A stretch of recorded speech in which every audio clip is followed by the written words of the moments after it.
서브 이슈입니다. 인플레이션의 본질은. 고정경제학에서 데이빗 리카르도는 생산의 3요소를 토지, 노동, 자본이라 했습니다. 이 토지, 노동, 자본이 움직임으로써 얻는 기대를 무엇이라 합니까? 바로 지대와 임금과 이자를 발생시킵니다. 20세기 초 스웨덴의 경제학자 엘리 헤르셰르와 베르틸 올리는 생산의 3요소를 통해 심오한 의미가 있다고 생각했습니다.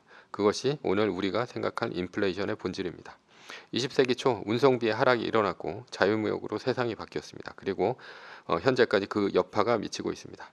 20세기 초 무역 상대국인 신세계인 미국과 남미 그리고 9세계인 유럽이 있습니다. 이 둘은 생산의 3요소가 다른 가치를 지녔습니다.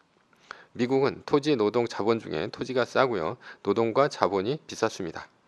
이유는 사람이 별로 없었기 때문에 노동이 비쌌고 제대로 된 금융 시스템이 없었기 때문에 돈의 값이 비쌌습니다. 그러나 상대적으로 경작할 토지는 광활했기 때문에 토지가 쌌죠.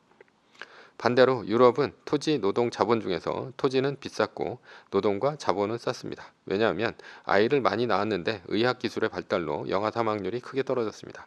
그러니 노동력은 차고도 넘쳤습니다. 그래서 영국은 이렇게 넘치는 사람들 중 거리의 불황아들을 해군으로 보냈고 교도소가 차고 넘쳐서 식민지인 호주 등으로 보냈던 것입니다. 그리고 발달한 은행 시스템은 미국보다 돈을 싸게 빌릴 수 있었습니다. 그러나 상대적으로 좁은 유럽의 토지는 비쌌죠. 이런 와중에 운송비가 떨어졌습니다. 이유는 증기기관으로 가는 증기선의 등장 때문입니다. 증기선의 등장으로 대규모 곡물을 싸게 장거리로 운반할 수 있게 되었습니다. 결국 저렴한 운송비 덕분에 신세계의 곡물과 육류가 대거 구세계로 유입되었습니다. 그러자 몰락을 한 것은 바로 유럽의 지주들입니다. 아무래도 상대적으로 좁은 유럽의 토지에서 나는 곡물과 육류가 비쌀 수밖에 없지 않습니까? 그래서 유럽의 토지 가격은 하락했고 반대로 신세계의 토지 가격은 상승했고요. 유럽의 토지 가격이 하락하자 토지를 기반으로 세습해온 토지 귀족의 몰락이 시작되었습니다. 반대로 신세계의 육류와 곡물을 수입한 사업가 부르주아 계급은 부자가 되었습니다. 이러한 흐름을 지대 수렴이라 부릅니다.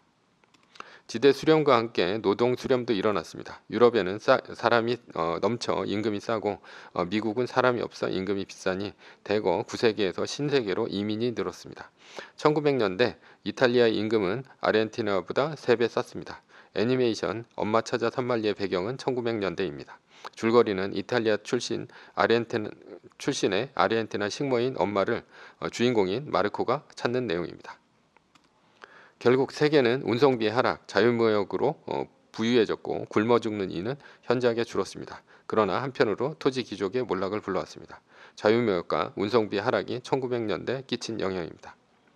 현재로 돌아와 보겠습니다. 러시아, 우크라이나 전쟁으로 석유의 가격이 올랐습니다. 유가가 오르니 운송비 상승이 일어났고 해운 운임의 가격이 크게 뛰었습니다. 흠슬라가 괜히 흠슬라가 아니죠. 중국은 코로나를 이유로 상하이를 봉쇄했습니다. 상하이는 화물 물동량의 세계 1위입니다. 컨테이너 물동량은 세계 2위입니다. 그런데 하와이가 막힌 것입니다. 1900년대와 완전히 반대 현상이 일어난 것입니다. 전쟁과 도시봉쇄가 석유의 가격을 밀어올렸고 운송비가 상승했으며 결국 물가가 상승했습니다. 물가의 상승으로 상대적으로 싼 곡물을 수입하던 신흥국이 타격을 받았습니다. 스리랑카 공식 디폴트 돌입 건국 이래 처음 약한 고리가 무너지기 시작한 것입니다. 앞으로 지속적으로 물가가 상승하면 물가에 취약한 아프리카와 아시아 신흥국들은 줄줄이 디폴트가 일어날 것입니다. 운송비의 상승은 자유무역에 기댄 나라를 취약하게 만듭니다. 한국과 같이 곡물을 대부분 수입하는 나라는 물가 상승 때문에 더 타격을 받습니다. 다만 한국은 신흥국보다 선진국이기 때문에 약한 고리에서 한 발 후순위로 물러나 있을 뿐입니다. 반대로 곡물과 석유를 자급자족할 수 있는 미국은 경기 침체에서 가장 안전합니다. 운송비의 상승은 지속적인 물가 상승을 일으키고 세계적인 경기 침체를 촉발합니다. 그리고 세계 경제를 완전히 새로운 방향으로 재편합니다. 결론입니다. 인플레이션의 본질은 운송비에 있습니다.